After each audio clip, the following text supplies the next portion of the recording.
Hi, I'm Jay Farner, CEO of Quicken Loans. 30% of Americans who are planning home improvements of $5,000 or more will pay for those renovations with a high-interest credit card. That may not be a great idea. A better idea may be to take cash out of your home with a Quicken Loans 30-year fixed-rate mortgage. The rate today on our 30-year fixed-rate mortgage is 3.99%, APR 4.08%. Call us today at 800-QUICKEN or go to rocketmortgage.com. Rate subject to change. Pay 1.25% fee to receive this discounted rate. Call for cost information and conditions. Equal housing lender. License in all 50 states. NMLS number 3030.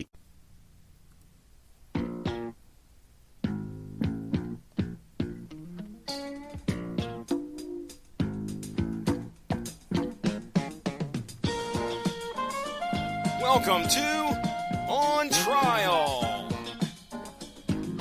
starring Mark Radulich, also starring Sean Comer. Hope you're ready, Hollywood, because you're on trial.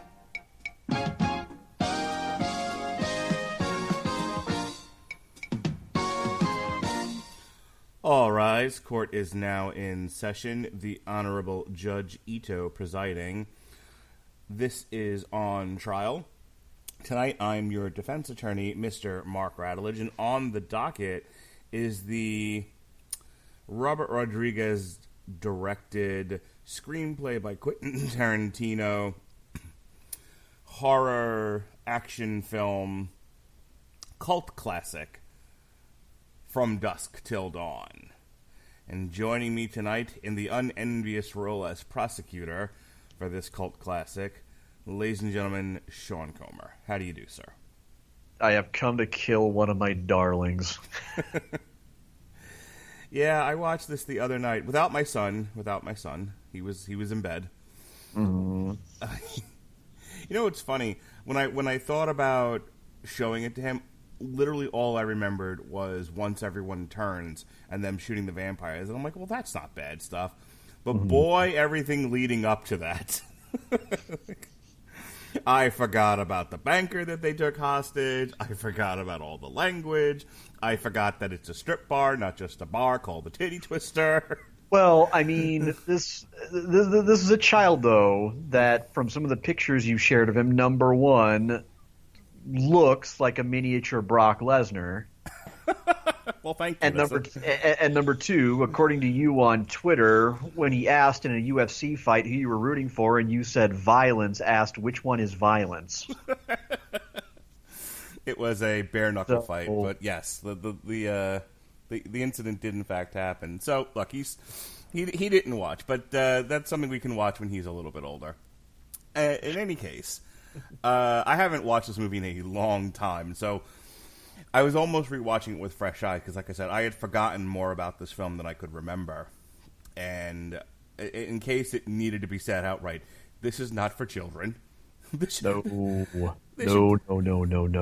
This should definitely be enjoyed by anyone in double-digit ages, for sure.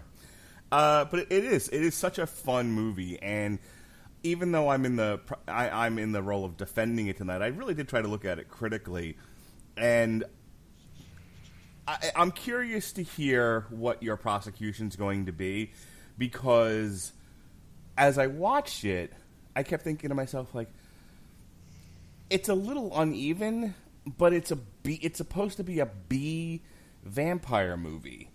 That's kind of how they go. My case against this movie is as thin as fine prosciutto, my man. Oh, boy. Well, let's get to it then. What are your notes tonight, sir? All right. Well, funny enough, although Quentin Tarantino had already made a name for himself by this point, first with Reservoir Dogs and then with Pulp Fiction, producer Robert Kurtzman hired this as actually the acclaimed auteur's first paid writing assignment. This was the first time he had actually been hired on by somebody else to write a movie. And in the beginning, Universal Pictures was eyeing this not as a standalone flick, but as the follow-up to Tales from the Crypt, Demon Knight. It was going to be the second of a proposed trilogy, But instead, they went in another direction, and they took one look at, Dennis Miller and saw money signs, and so we got Bordello of Blood. Sure. Don't ask. Oh boy, oh boy, oh boy, oh boy, oh boy, oh boy, is this both a Quentin Tarantino and a Robert Rodriguez movie? It at the time was the latest in a long line of these two going on what I actually consider, to be honest, a quite admirable crusade to go forth and help audiences fall in love with the kind of movies that made them want to make movies. And that was a lot of the grim and grittiest of 70s grindhouse cinema and horror. And I really have nothing against that. I mean, write what you know. Make something based on what influences you. Take something that really draws you in and find a way to make it your own. And that's something that these two find a way to do, albeit sometimes with a little too much aping. But they sought to make the kind of vampire action flick they would have wanted to see as teens and 20-somethings. But in particular, the Tarantino earmarks that it carries. There's Big Kahuna Burger. There's Seth Gecko spouting the line, "All right, Ramblers, let's get rambling." It was the first appearance of recurring character Earl McGraw, who would later show up in Kill Bill, Planet Terror, and Death Proof, as well as, I believe, the second or third of the two direct-to-video prequels. And on Robert Rodriguez's side, there's a mention of Chongo Beer, the Sex Machine's cock gun are both kind of winked at in. They're both referenced rather in the 1995 film Desperado, which came out just a year prior. There's a little tip of the cap to John Carpenter. The El Rey, the Sanctuary, they frequently refer to as kind of a reference to the 1958 noir crime novel The Getaway by Jim Thompson, which you got to think big influence on both of them. If you take a look at Scott's T-shirt, it reads Precinct 13, which is a salute to John Carpenter's 1976 favorite, Assault on Precinct 13. It overall actually did pretty well for a movie of its kind in theaters. It's grossed $10.2 million in the U.S. on the weekend of its premiere, January 17th, 1996.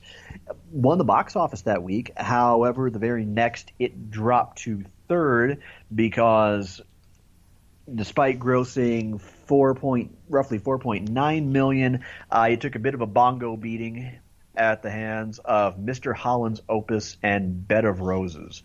But when the dust settled, when all was said and done on a skimpy, damn near anorexic budget of $19 million,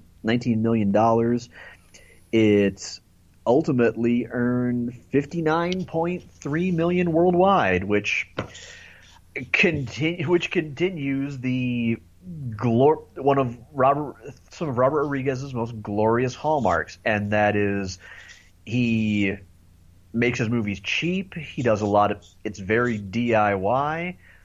They come in cheap, on time, under budget, usually at or under budget, and they generally turn a profit.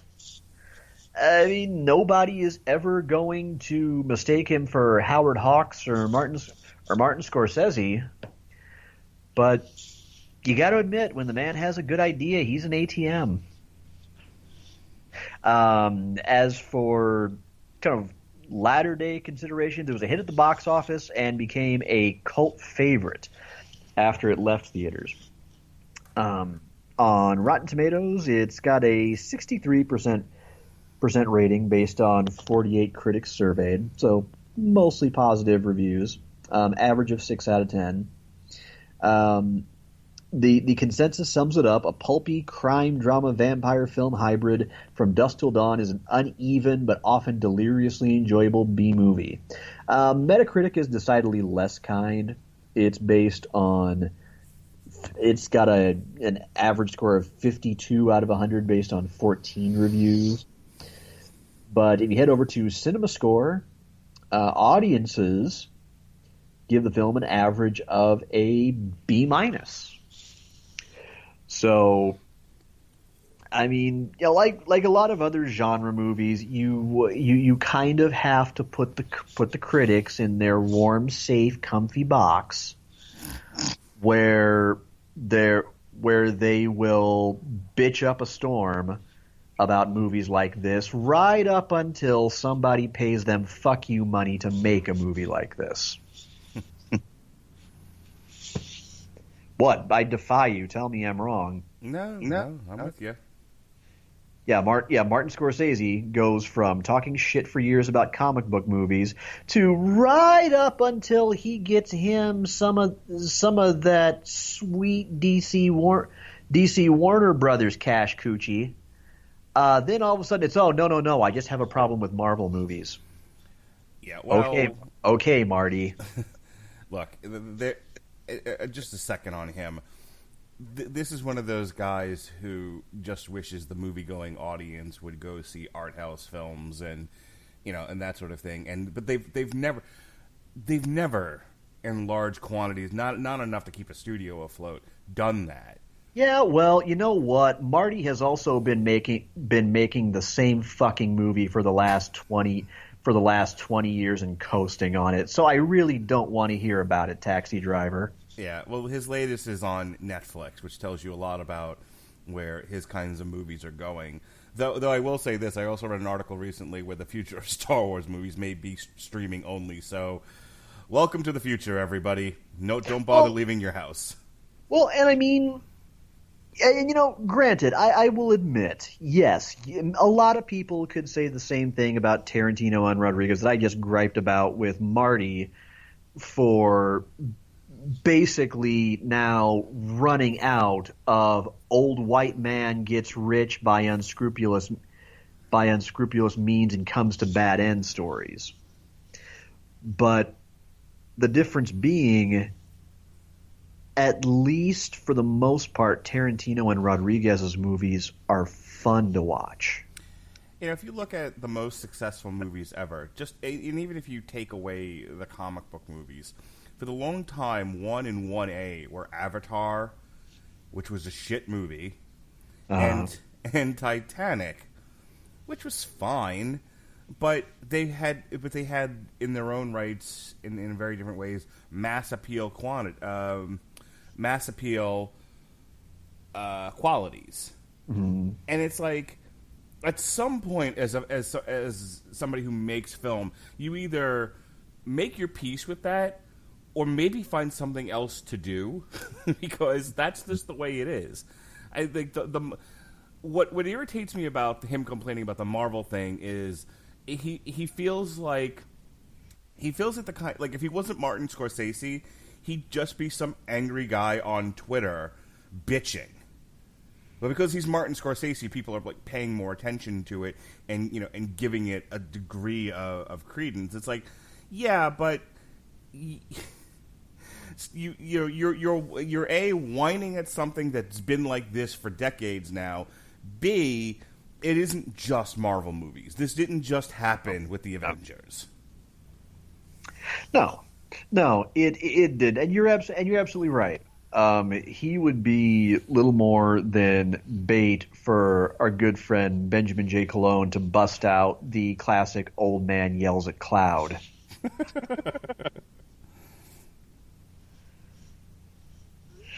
But yeah, so I mean that's pretty much the story, and we'll get to my actual opinion of From Dusk Till Dawn. But first, before I launch painfully into attempting to criticize this, go ahead and let fly with those plot deets. Oh, so this is so complicated. We have fugitive bank robbers take a hostage. One of them kills, and presumably, because he is in fact a sex offender, sexually assaults, though you don't see anything, so it's sort of left to your imagination. No, it says right in the thing. Raped and murdered a bank clerk they take hostage. Fantastic. They are on the run, and they are trying to get to the Mexican border, where they are going to meet with an acquaintance who is going to get them to a safe harbor named El Rey for the cost of 30% of their loot, which is standard. So they, in order to get over the border, because they are wanted fugitives and there's a nationwide manhunt for these guys, they take hostage a pastor and his two children, who are Harvey Keitel, Juliette Lewis, and Ernest Liu. They get in the RV, and through a degree of playing it cool and some chicanery, they do in fact make it over the border, no harm, no foul. Maybe a little foul, as George Clooney has to, at one point, punch Quentin Tarantino directly in the face. What happened to my glasses? Oh, I don't know, man. They must have broke when you fell. Mm-hmm. So they trot on over to the Titty Twister bar on the border of Mexico, and there they must wait until the next morning, when they are supposed to meet with their associate. The word is given that if Jacob and his family stay with them all night and don't make a fuss, everyone gets to go home safe in the morning. So they just got to get through the night. And really, what could possibly go wrong in a titty bar, right?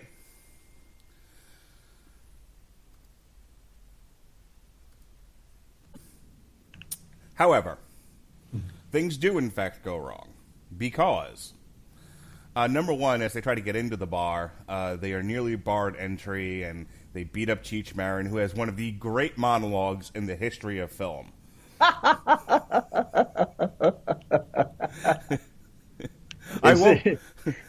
It was Cheech Marin's take on the Bubba Gump speech, basically.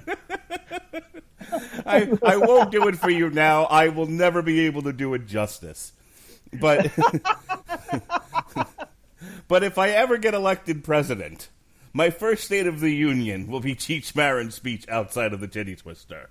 Now I just kind of want him to just do like his best McKelty Williamson impression, and at the end of it just say, and that's about it. I'm going to walk to the podium in my finest suit and red tie, because that's, I think, what you do when you're a Republican. And I'm going to take to the podium, I'm going to grab it with both hands, I'm going to say, my fellow Americans, we've got, and just launch into it.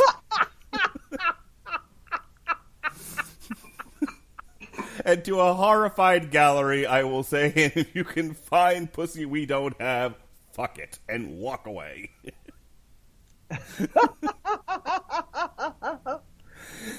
Anywho, Cheech Marin's... You rule for 1,000 years. Instantly reelected. All right, so Cheech Marin's brilliant soliloquy aside, they go inside. They do make it inside the bar. We have these beats throughout the first couple of minutes while they're there. You know, the bartender doesn't want to serve them because it's a bar for only truckers and bikers, and sort of inferred Oh, not really, I guess. They're just like, no, it's just for bikers and truckers. Buckers and truckers. Trikers. Either, whichever one you like. Buckers and trikers and hamdiggers and whamdoodlers. Harvey Keitel says, hey, I drive an RV. Technically, I'm a truck driver. And it's like, all right, so to get past that, that's like a hurdle in this movie. Like, getting served. Correct. The best kind of correct. Sure. It's typical Quentin Tarantino writing, by the way. You know, where the devils really are in the minute details. You know, they're drinking around the table, and at first Jacob doesn't want to drink, and then he gets in the drink, and blah blah blah. There's a dance number by Selma Hayek, who, if my Facebook and Twitter are any indication, is every person that was a teenager or young adult in the 90s. What is it where you get like one gift lay in a marriage by a celebrity? There's a term for that. Yeah. Oh yeah. Alexis and I actually had 5 each. Okay. Well, apparently, if you were a guy who grew up in the 90s, Selma Hayek was yours. Oh Holy yeah. cow. Oh yeah. She was number 1 president for life of mine. I don't know if she knows just how much she is lusted after by an entire generation of guys. There's no way in hell she. I mean, first off, look at her role. Look at her role in that movie. Mm-hmm. Look at the fact that the woman in her, major debut literally is introduced with a scene in which she stops traffic. Yeah. And last but not least, have you seen Dogma? I have. Enough said. Sure. So there's an extended sequence of her doing a dance. To the great dismay of any man who saw this movie, she does not take off her top, but everybody else does. There's topless Mexican women hither and thither. At which point, Cheech Marin and a group of thugs come in and say, "Hey, these are the guys that beat us up." They stab Quentin Tarantino in the hand. A fight breaks out. And this is where now Quentin Tarantino's hand, which had already been shot through earlier in the film, is bleeding profusely, which causes the bloodlust, you see. And so what you find out, finally, about halfway through this movie, is that this bar is filled with vampires. The workers, the dancers, the barbacks, the bartenders, everybody in this place that isn't a patron from the outside is a vampire, a hungry, hungry, thirsty, thirsty vampire. And for the next 10 to 20 minutes, just mayhem ensues. They all turn into vampires, and it's just endless fighting and killing of people and vampires alike. Dogs and cats living together in mass hysteria. When the dust settles, shortly thereafter, and they start to figure out what's going on in this place, the door has been locked. They discover they can't leave because the place is surrounded by vampire bats. Oh, and by the way, thus being vampires, if you are bitten and if you were bitten, you will eventually, in the next 15 to 20 minutes, turn into a vampire, and the first one to go is, of course, Quentin Tarantino. There's a struggle over whether or not to shoot him. Finally, Seth, doing the logical thing, does. But now they've got to deal with some other issues. There are now dead patrons who are turning. So there's a second round of having to deal with vampires, and slowly but surely their numbers are dwindling. They are joined in this fight by the aforementioned sex machine with said pistol codpiece, and a trucker, presumably, named Frost, played by Fred Williamson, who joins their gang. And again, slowly but surely, each one of these is bitten and turned, bitten and turned, bitten and turned. Gets down to where they discover kind of a hallway. Some of the bats get in. The vampire bats get into the bar. They discover this hallway. They start utilizing Jacob and his powers of divinity from being a pastor to keep the vampires at bay. They realize that this bar has been feeding on truckers for a long time, and so a lot of their loot, a lot of their freight is stored away, and so they take what they can of it, turn it into weapons, a la the A-Team, and proceed to take out the rest of the vampires. Jacob is bitten and turns. He is eventually killed by his kids. His son is killed. All that's left, finally, is George Clooney and Juliette Lewis, who they are surrounded by vampires. They are almost killed. Their time has come, but they fire a shot, and it just so happens to be they put a hole in the ceiling, and look, there's sunlight. And in the last-ditch effort to save themselves from almost certain death, they blast enough holes in the ceiling and in the walls that the light shines through, because it is daylight, you see, and the sun destroys all the vampires, and everything explodes into vampire goo everywhere. They leave the bar. Seth meets Cheech Marin in his third role in this movie as the associate, punches him dead in the face and said, "Why did you want to meet here?" And he was like, "I don't know, I heard it's a fun titty bar." Logical. Having to kill his own brother who turned into a vampire, and Juliette Lewis who had lost her brother and father, not to mention having a hell of a night, they are able to negotiate a lower price to get to El Rey. Juliette Lewis offers to go with George Clooney. George Clooney says, "This is not a place you really need to go. So I'm going to leave a young girl alone in Mexico with a car. Lots of luck." And the credits roll, and that is From Dusk Till Dawn.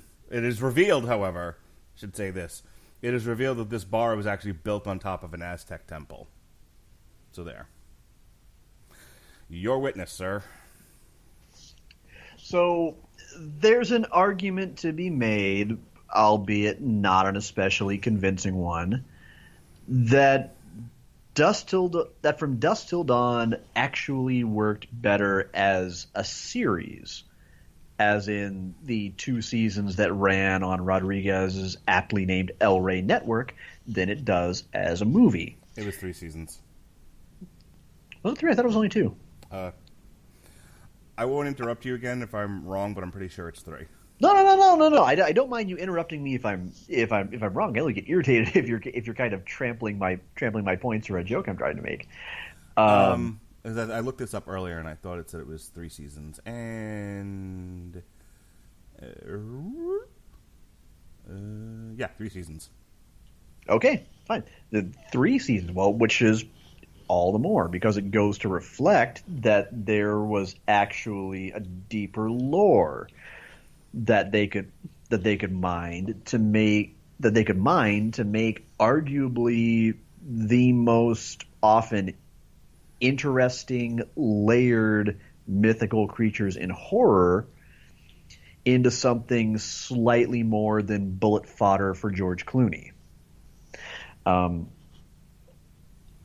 It goes much deeper into, well, first off, turning Satanica Pandemonium from just woohoo Salma Hayek's lady bits into an actual fully fleshed out character. There's a little bit more of, I would argue, almost a Queen of the Damned kind of thing that you get going on between her and Richie Gecko in the series.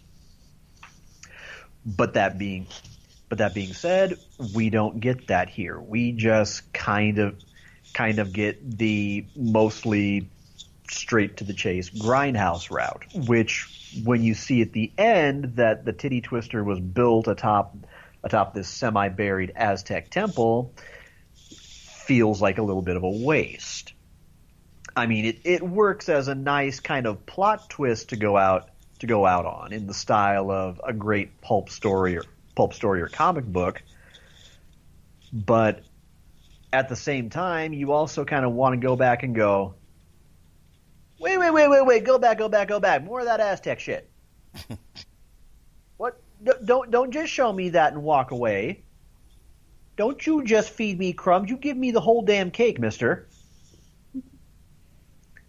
But alas, that would only be explored into vastly lesser prequels to much less effect. And it's kind of that much sadder when you consider that that might have been a better use of the movie's time than its terribly uneven pacing.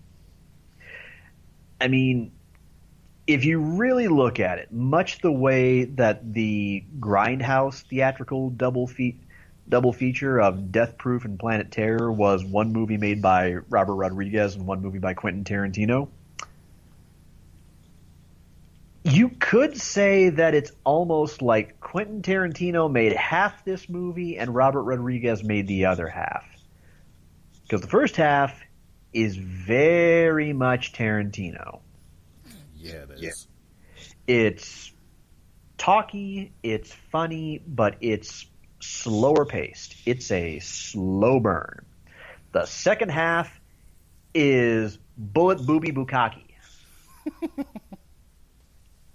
It is pretty much nothing but a solid 45 minutes or so of bloodsuckers, gunplay, Tom Savini using his dick cannon to blow holes in things, Tito and Tarantula soundtrack that absolutely fucking goddamn slaps. Boobs, bullets, boobs, blood, boobs, bullets, blood, boobs. Roll credits. And, those aren't necessarily bad things. It's just that it's like watching two movies in one. And it just kind of leaves you jarred by the whiplash effect. That there's really not necessarily a whole lot of plot that develops after the first half of the movie is spent trying to set up plot. It's just first half of the movie, stuff happens.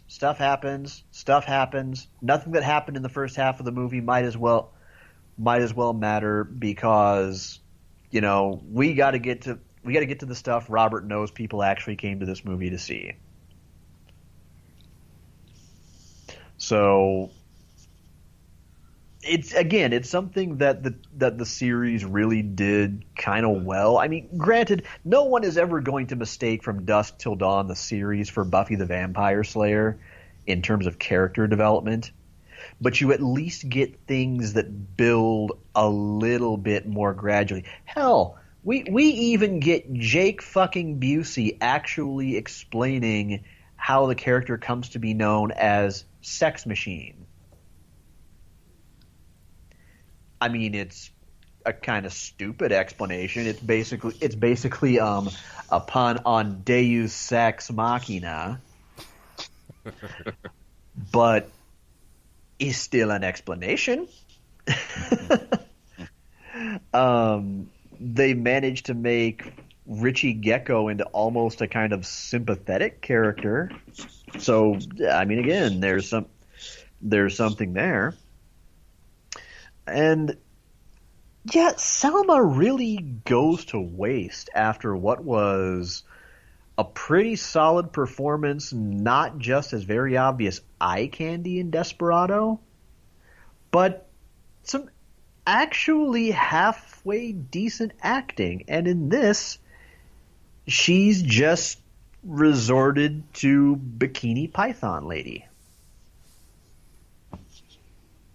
No, I mean, you obviously have a woman who can mine some gold, here, and that's kind of all there is to her. You're not even going to kind of let her, pardon the pun, but vamp a little bit and actually kind of show her devious side. I mean, it's one thing that actually kind of disappointed me when I saw this the first time. I was sort of hoping we were going to get a little bit more of her than we did. I mean, otherwise, as far as the actual performances go, speaking of a waste, I mean, granted, we're not going for merchant ivory here, but at the same time, you got a cast that includes Harvey Keitel, Quentin Tarantino, George Clooney, Juliette Lewis, Salma Hayek, Cheech Marin, Danny Trejo, Tom Savini, Fred Williamson, Michael Parks, John Saxon, Kelly Preston, and just not much to any of it. And that's surprising given how character and dialogue driven Tarantino movies typically are. And the second half, most of them are just kind of relegated to mostly being either bullet sponges or vampire Happy Meals with legs. It's jarring, and it's not really the best storytelling Tarantino is clearly capable of. I don't want to necessarily call this him phoning it in, but unless you really are paying attention to the obvious earmarks that show up in half his other movies, like seriously, I'm fucking surprised they don't amble across a big Kahuna burger for some damn reason in The Hateful Eight. You would almost be shocked to know that Quentin had anything to do with it whatsoever aside from co-starring. It's Robert's really more than it is his, but you get this tease in the first half that it might be something like Reservoir Dogs or Pulp Fiction, which are fun movies in their own right. But then right about the time they actually arrive at the titty twister, out the window it goes, and it's just Robert's show the whole way. I mean, which is fine, but man, pick one or the other. Choose a side. And really, I mean, otherwise, it's hard to. I'm just going to come right out and acknowledge it. It's hard to say much else that's negative. But had some of these things been even just a little bit different, had maybe we kind of scaled back the gore fiesta of the second half of the movie, even just a smidge, you would have maybe had a little bit more room to blend the two styles a bit more and create something that's just more than two cinephiles just kind of aping a grindhouse flick. You would have had something that felt a bit more original, and it kind of takes its obvious DNA and evolves a little bit from it. It branches a little bit more. Instead, it just kind of feels like grindhouse inbreeding. This family tree don't branch. And believe it or not, for the time being, that's about all I got as far as criticism. All right. So let me get in here and talk about this movie. Sean and I joked about how the heavy lifting was going to be to prosecute this, because the defense of this movie is almost obvious, but I think there are some things that need to be talked about. Let me go to the performances, because I found that argument to be an interesting one. Selma Hayek is wasted. And here's the thing. Everybody did an excellent job of doing what they were given as a role. And I understand there's a series that explores some of this, but that's not what we're talking about. We're talking about this movie. And in this movie, this is kind of the George Clooney show. George Clooney has the most dialogue. He has the most to do in a movie that is extremely simple. Like, basically, once they get to the bar, it's a one. I can see why this was not. The budget on this was pretty low, because they're not changing locations anymore. They are just in the bar, and there's not a whole lot to this bar. It's kind of one big room, and then the storage room, and that's it. It's not like a Aliens versus Predator, where you're running around this giant temple and there's different bits to it, different set pieces. It's literally just this bar, and they're kind of having to deal with different waves and what they're made of. A wave of nondescript vampires that looked like humans 2 minutes ago. A wave of your friends and family who have been turned, and then finally a wave of naked vampire bats coming at you. So, saying that, George Clooney carries this movie with ease. He gets a lot of crap for his role in Batman and Robin, but George Clooney's not a bad actor. Say what you will about him personally, that's not what we're here to discuss. George Clooney can act, and he has got charm for days. He's almost got a smarmy, punch you in the face kind of a charm, but that just might be me projecting. I don't know how people feel about George Clooney, beyond that, but he owns any room that he walks into. He has that kind of vibe.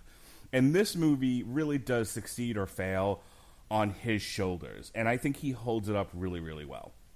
Quentin Tarantino, who's sort of a nebbish psychopath, like it's a weird role because he's kind of shy and nerdy, but he's also a murdering, rapist, liar, sociopath. Quentin Tarantino, not known for his acting. When he's in his own movies, he usually offs himself pretty early on. Like in Reservoir Dogs, being a good example, he has the one bit at the beginning in the diner, and then shortly thereafter he's no longer in the picture. I think he does a good job of creating a character who you don't necessarily cheer for, but you're at least interested in seeing what happens. He rides that line of villainy really, really well, where he's clearly not a good character, but you want to see what happens with him next. You're not just outright cheering for him to be eaten by vampires. You're not depressed when it happens, but still. And then everybody else, you have the preacher who's lost his faith in Harvey Keitel. This is not a bombastic part, and he's not playing it with a lot of bombast. He's playing it with, not to mention he's also a character who's in a hostage situation with 2 children.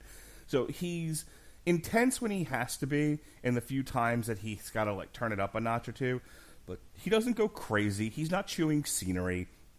He's not all over the place.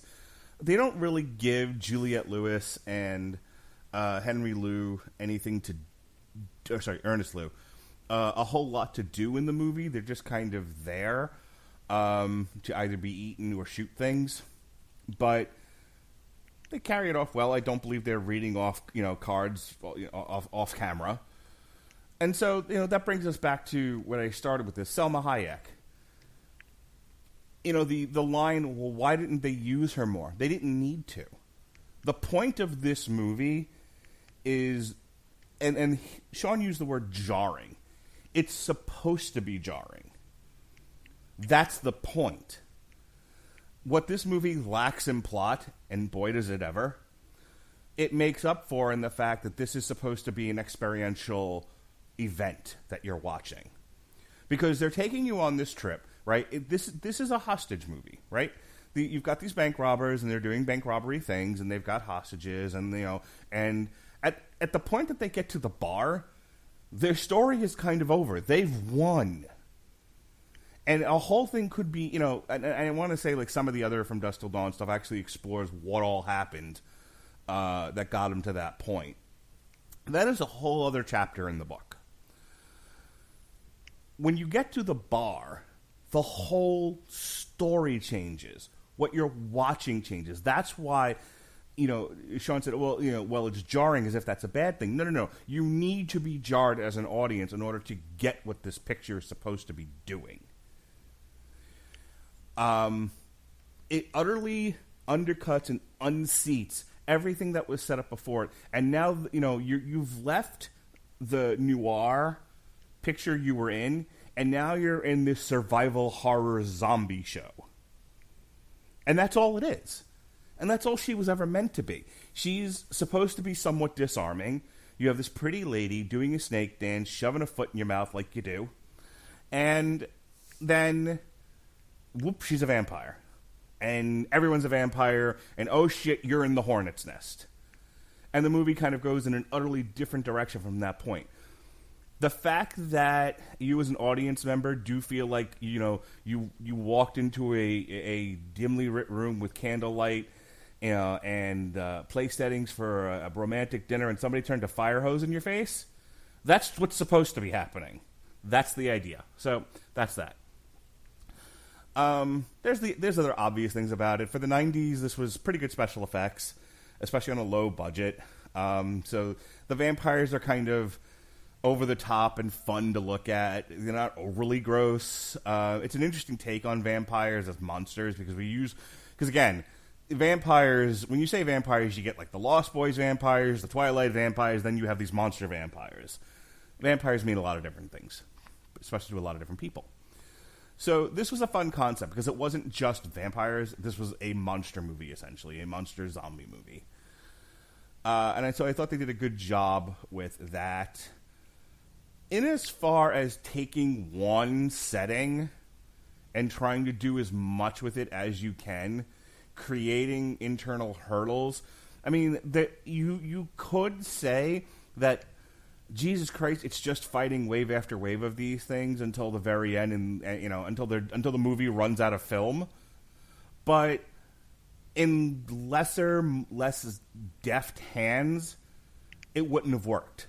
This works. They find the right combination of things that are happening to keep things going, to keep the plot moving forward. And then you have this really fun ending where it's the last stand, and you're down to 2 survivors, and then it's almost as if now that part of the movie is over. Once they got out of the bar, the movie ended, but we're back to the noir picture again because that needed an ending too. Of Seth, like. Yeah, obviously what informs that whole conversation is everything that happened in the bar, but it's like, we're done with that now. We have to get back to the fact that we're still criminals here on the run who need a place to go. And, oh, by the way, I'm not paying full price for this muffler anymore. I want a discount. I earned a discount here. And then there's that weird interaction with him and Juliette Lewis, and, there's a whole thing there. So From Dusk Till Dawn, I think, for what it's trying to do, which is get you going in one direction, quick shift to something utterly different, have mayhem ensue, and then shift you back again to conclude the movie, really does succeed. I don't think there's a lot to criticize here, unless you're trying to reframe the movie into something it was never meant to be in the first place. Your final rebuttal, if any? Not much. I don't know that I would necessarily say I'm trying to reframe it as something else, just that it feels like they walked right past a lot of opportunities to do just a little bit more. Let me ask you a question. In a movie like this, which is supposed to be a modern take on the B movie, does fleshing out of characters really have a place? Because I've watched a lot of B movies. I think one of our early Twitter conversations followed my watching of nude nuns with big guns. Oh, God, I remember that one. And I'm just going to say, the nude nuns didn't have a lot of fleshing out. The nasty Mexican drug lords, not a lot of character development there. I'm just saying. But there's nothing wrong with taking what's meant to be just kind of a small, showy part, and when you have somebody with charisma like Salma Hayek's, you kind of maybe just kind of go, maybe we could have a little more, fun with this than we are. Yeah, granted, I get it. It's kind of the mayhem of a fight inside a phone booth when it comes to the very narrow setting. But at the same time, as you said, it feels like you kind of have to kind of force the endings to both movies together when they really don't necessarily belong together. And admittedly, I'm reaching quite a bit because, yeah, I do unabashedly love this movie. It is some of the most fun I have ever had with an action flick. So much so that when it came time to discuss it, I didn't even need to rewatch it. I've seen it that many times. I love it that much. I just kind of had to take my given opinion of it and simply turn it on its head. But if you lose the beginning, if you lose the elongated chat between the liquor store clerk and the sheriff, either edit it down to maybe a minute or so instead of the hour and a half it takes to get through that conversation. And you get right to them hiding in the liquor store and dealing with that. Maybe speed that up a little bit. Maybe you can spare a few minutes to give Salma Hayek a little bit more. But I don't disagree that some of this could have been fleshed out a little. But on the other hand, it's like the movie as roller coaster argument. There comes a point where there are certain movies that are just taking you on a trip, and you should enjoy the trip, and you don't need a tremendous amount of fleshing out to enjoy dips and turns and whoop-de-doos.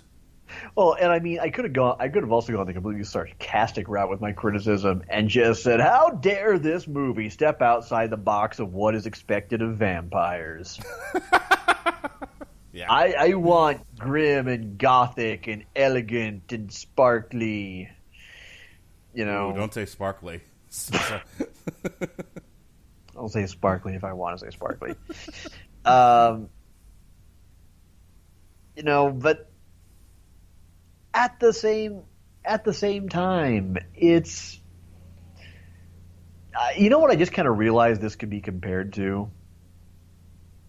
It's almost like a movie-length version of a latter season episode of Supernatural. Okay.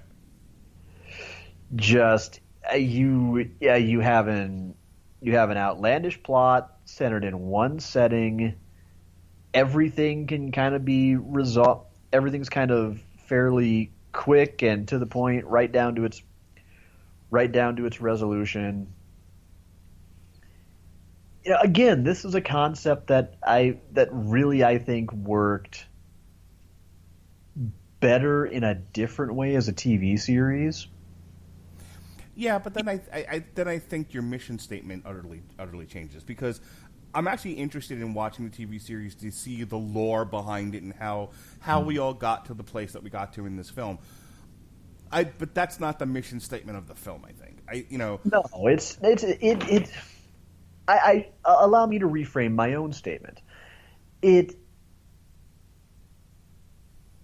works in kind of both formats. It's a surprisingly malleable concept, because as a movie, yeah, you can set it up as this 90-minute popcorn gritty thrill ride. And it works. It is just that. It is super fun. But if you walked in going, I tend to prefer movies with a little more story, a little more plot, a little more character development, a little more sense and sensibility, for lack of 3 better words, then Robert Rodriguez more or less turned around and said, "Hey, hold my chongo." It's kind of like Star Trek. Yeah, and he gave you a series where he went, oh, okay, you basically want me to go a Buffy route with this. All right. It's kind of like Star Trek, especially the old Kirk movies and the 60s TV show, where obviously the show, I mean, for its time, it didn't do a tremendous amount of this, but there was the ability to take it in any direction they wanted and do some exploration. There was certainly, in the million episodes of Star Trek, there were opportunities to do some interesting character studies with the other crew members besides Kirk and Spock. But then you have a movie like Wrath of Khan, which works as a cinematic feature, and you can go back and forth with that. I mean, throughout the years of Star Trek, depending on whose hands it was in and what they were doing with it, Star Trek worked on film. Star Trek obviously works as a television show. It really just depends on what is the stated goal, and I think that's true of From Dusk Till Dawn. When the stated goal is, I want to do an ode to 70s era grindhouse vampire schlock. Okay, mission accomplished. Yep. I want to do a series that takes that vampire schlock and says, what other directions can we go with this? What can we look at? What character studies can we do? Okay, well, that also works as a show. See, and again, it's not unlike Buffy. The movie version, the one that started it all, was kind of Joss Whedon compromising on wanting to make a movie in the tone of what the TV show would eventually become. But the studio wanting something else entirely. So he went with a movie that's become it's kind of a cult favorite, maybe a little bit. Favorite is maybe stretching things a little bit, but it's developed a cult appreciation, I think, for just kind of being the sort of awkward fun that it is. But then he turned around and many moons later got this opportunity to take the same concept and develop it in his original vision. And it became this cultural hallmark. Yeah, because it really took over the 90s at some point. Well, it did. It ran for 7 seasons that ranged from good to superb, pretty much the entire way. There is not a patently bad season of Buffy the Vampire Slayer. Angel, I could beg to differ with people on. That's just because it was not my cup of tea. But as far as Buffy proper goes, no, it was a concept that, being familiar with the movie, I initially scoffed at when I heard it was being developed into a series. Like, really? You're serious? You're taking that and you're going to develop it as this serious primetime drama? You are made of stupid. Your idea is stupid. Your face is stupid. But again, didn't know any better until years later. I watched it and I realized you took this inherently stupid concept and you forged a full-fledged universe that basically serves as a sequel to this dumb movie.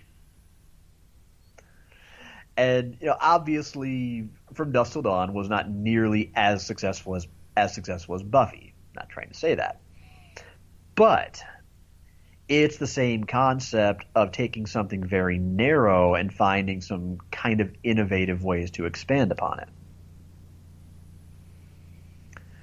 So that's it.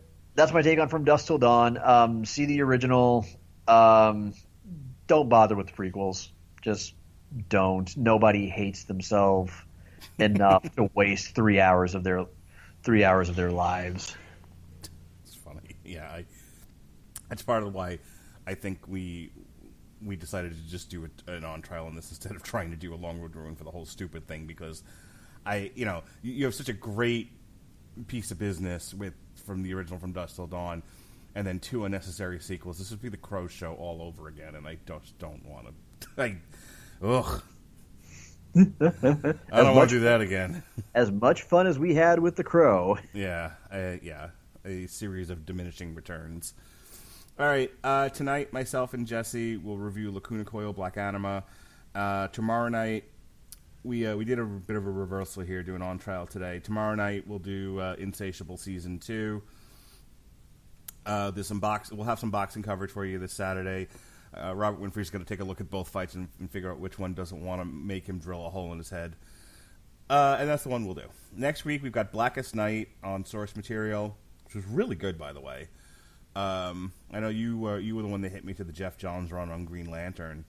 Mm-hmm. And I haven't read them all, but I wanted to do Blackest Night, and I was happily impressed. Speaking of zombies, we'll be reviewing Zombieland 2. And then Jesse and I will do a TV party for the movie about the black metal band Mayhem, Lords of Chaos. We'll have coverage of UFC 244, Jorge Masvidal versus Nate Diaz, the bad motherfucker championship of the world, right there. And then finally on Sunday, November 3rd, myself and the Chris's will review Crown Jewel, the greatest single wrestling event in the history of wrestling. Tyson Fury versus Braun Strowman. Cain Velasquez in the rematch of all rematches against Brock Lesnar.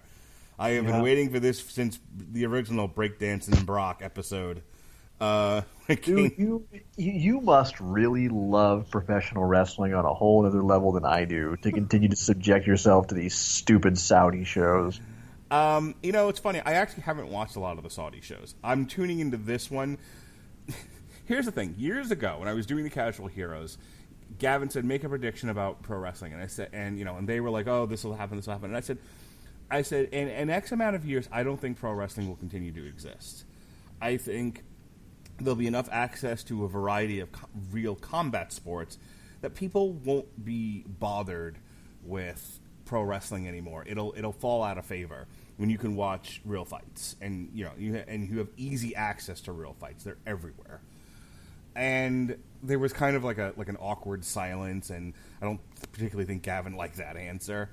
But here we are, a few years later, and while professional wrestling, look, there's a new AEW. There's more wrestling now with easy access than I think there's ever been before. So, so at the moment, we're sort of in a new golden age of wrestling.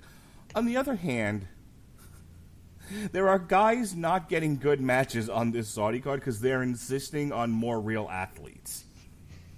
I'm just saying, I can see the canary in the coal mine. See, thinking about your initial statement, though, you might have been right, except for just this one problem. Boxing has never been able to get out of its own goddamn way in terms of increasing its accessibility. I have said since the days when I was an ardent MMA fan, before it turned into the ungodly, nonsensical circus that it's become ever since the Fox deal, that the one good thing about that is there are so many ways that I can watch MMA for free, without having to pay exorbitant pay-per-view costs. Boxing's problem is pay-per-view is what it has always insisted on stubbornly sticking to. And not only that, but making each pay-per-view so ungodly fucking expensive. Well, there's more, depending on where you look, there's more boxing, accessible boxing now off pay-per-view than there was. I mean, now, granted, it's not free. You have DAZN, which is a monthly fee, and you have ESPN Plus. Not to mention, you have PBC and Top Rank, who outside of any kind of paid subscription format, are doing shows on Fox. They've had a couple of national broadcasts on Fox for the past year or so. Top Ranks had a couple of regular ESPN fights. A lot of the stuff takes place like in the middle of the day because it's over in Europe. So your point is valid, but if you want to watch free boxing, it's now more available than it ever has been. Yeah, I would beg to differ with that slightly, because you use the term quite a few. Well, the thing is, I look back on boxing when I was a kid, and on USA you had Tuesday night fights. Right. You had a shit ton more boxing. Yeah, ESPN used to have like a Friday night. Just general, widely available ESPN channels, as opposed to their streaming services. Yeah, ESPN had a weekly series for a while. Showtime. Well, I don't know if we're going to count Showtime and HBO in this, but they both ran like an up and comers boxing show. Okay, but if you want to go back even further than that, Wide World of Sports at one point had a lot of boxing. Now, granted, I know that I'm talking about shows that are no longer a thing, but the problem with that being is that at the same time, boxing promoters, just at a time when people started having less disposable income, that was when they decided to really ratchet up the pay-per-view rates through the roof, when pay-per-view was fucking dying. Like, it wasn't on its last breath, but it was like being made comfortable in hospice to live out its last days. And it was also doing it at a time when, and granted, I get that fighter safety is a concern, but when actual thrilling action fights were kind of going the way of the dodo. I mean, I get that Pat loves the sweet science, and to each their own, but Floyd Mayweather fights were some of the most boring fucking bouts I've ever watched. You are not alone in thinking that way. Either way, there's a part of me that wants to watch Crown Jewel because I think it's going to end up being a shit show, and I want to kind of be there for it. And not the shit show that like Goldberg versus Undertaker was. That I had no interest in. You know, these two ends sort of limp-dicking their way through a match that everyone said was categorically horrible. And I don't need to see any more DX reunions, and these have all been the Saudi shows before. This, however, I think where I'm at with this is the fact that you have this roster of a zillion guys in the WWE, and the Saudis like, no. Boxers, MMA fighters, that's who we want. Put them in the ring. See, and the thing is, I find hilarious. And the thing is, Kane is the one that I truly feel for, because Tyson Fury, this is a one-off for him. This is a sideshow. This is a sideshow payday. Sure. He comes in, trudges his way through a worked bout, collects, fuck you, bloody oil money, and gets to just walk away back to his familiar sport, where it's not a big deal that he dipped a toe into professional wrestling. Because it's kind of acknowledged, Tyson did it, Mayweather did it, Holyfield did it. Yeah, going way, way back. Muhammad Ali did it several times. To each their own. Welcome back. Let us never speak of the shortcut again. It's a one-off for him. But with Kane, I get the impression, based on the fact that he also, prior to this, kind of started to kind of get his legs in. He wrestled a couple of AAA. Yeah, he wrestled a couple of big-time AAA shows. I wasn't sure it was AAA or CMLL. Who actually seems to have an interest in kind of maybe making something in pro wrestling now that I think he realizes the writing's on the wall, and his days as an MMA demigod are pretty much over. And instead, he's being put in this awkward position where instead of being able to be just introduced and kind of being able to sort of develop a character and kind of develop a storyline in the company. Yeah, he's not Matt Riddle. He doesn't get to be Matt Riddle. No. Well, and Riddle went to the Indies. Yeah. And actually went from seeming like, oh, MMA guy wants a quick buck, to somebody who actually committed to the craft. He was more Shayna Baszler than Ronda Rousey. Right.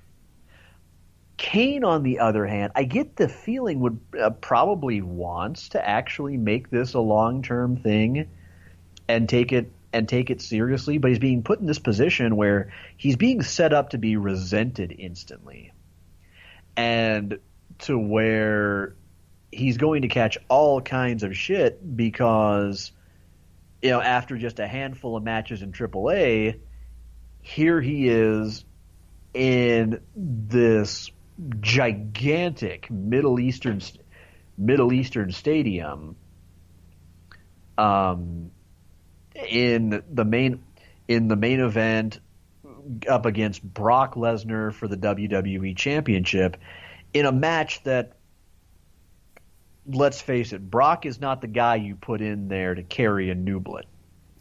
I was going to say, yeah, good thing that this guy with limited wrestling experience is going to be in there with someone to really take care of him, like Brock Lesnar. Yeah, there was that time in the business where, let's look at Goldberg.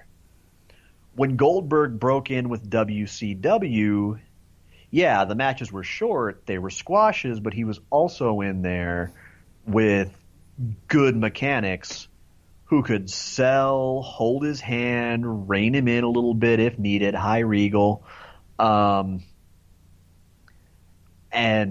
make sure that he didn't shit the bed. You're putting Kane in there with the guy that took one look at Jon Moxley with all the ideas he had for their WrestleMania match and just said, Bork suplex. Yeah. So we're going to cover it because, like I said, in a very trollish, just, sense, I'm going to have myself a time with Crown Jewel, and it needs to be talked about. So that's all for my plugs. Tell them about your stream there, Daddy-O. Follow me on Twitter at Comer Codex for updates, because I am streaming 6 days a week most of the time these days. Occasionally, real life gets in the way and I got to postpone one. Tonight, I'm going to be on from 7 p.m. Central Time until 10 p.m. Central Time, playing, I would say, Lady Jibber, up to 11 p.m. So I'm being told by my girlfriend to extend my stream by an hour. 7 p.m. Central Time to 11 p.m. Central Time. Really redundant. Just say Central Time one more time, Sean. Just one more fucking time. Playing, I would say, probably toss up between either Overwatch or Dead by Daylight, depending on what I feel like this evening. More than likely, it's going to be Overwatch. Spoiler. But that's kind of my life. Monday through Saturday. Sunday no stream. I've recently been partnered with a wonderful, wonderful esports organization, Hunters of Artemis. Big on inclusion, positivity, wonderful people that have been actually, I'm humbled to say, recruiting me for a while. Starting November 1st, I'm going to be streaming over on their channel instead of twitch.tv/Comer Codex, twitch.tv/Hunters of Artemis, all one word. One day a week. Exact schedule kind of TBD. But go check them out as well. Otherwise, I will just say thank you all for listening. We sincerely appreciate it. You are the reason we do what we do, the wind beneath our wings, if you will, and never dull your colors for someone else's canvas. All right, everyone. Thanks you for joining us. Be well, be safe, and behave.